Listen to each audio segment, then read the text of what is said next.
And I could make the case that the people that I've interviewed are arguably the four most significant athletes over the last half century in the four main sports. I've sat down and interviewed Michael Jordan, Hank Aaron, Johnny Unitas, Wayne Gretzky. And I said to him, I said, you know, Michael, in my time in the business, I've interviewed thousands and thousands of athletes. I've never come across an athlete who knew how to deal with and manage the media like you did. An example with Jordan, if you noticed in Jordan's career, Jordan, no matter how big the room was, whoever asked him the question, he would look at that person. Then whoever asked him another question, look at that person, answer that question. I've never seen that. What I've seen in my career is athletes don't know to look somebody in the eye. So I said to Michael, I said, Michael, I've watched you over your career. Why do you do what other athletes don't do? And he said, I'll tell you why.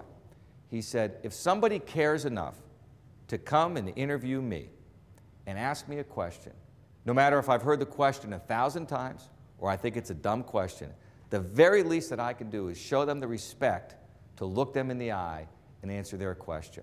And I said to Hank as we were talking, this was actually, I believe this was at the Pikesville Armory many years ago.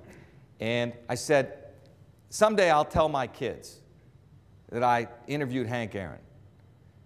Tell me what you would like me to say about you besides he was the home run champ.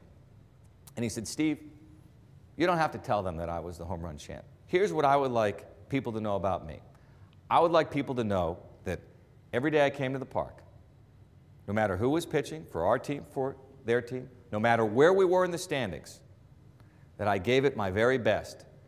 No matter what anybody said it to me, no matter what indignities I experienced, no matter what adversity I faced, that I gave it my best. You don't have to tell them that I was the home run champ, because that's what I want to be known for, that I gave it my best and I handled everything with class and dignity. I said, you know, I've watched you, big hockey fan. No one ever said you had the greatest shot. No one ever said that you were the greatest skater. So how is it that you're better, so much better than everybody else? And he said, I know this will sound like a cliche, but other players, they go to where the puck is. I go to where the puck is going. He said, cliche, right? I said, yeah. He said, but that's what it's about. To be great at anything, you have to always be looking ahead and anticipate what is coming. I don't care whether it's in sports or out of sports. You always have to anticipate. And I asked Johnny, I said, if you gave anyone that was playing sports a tip, what would you tell them?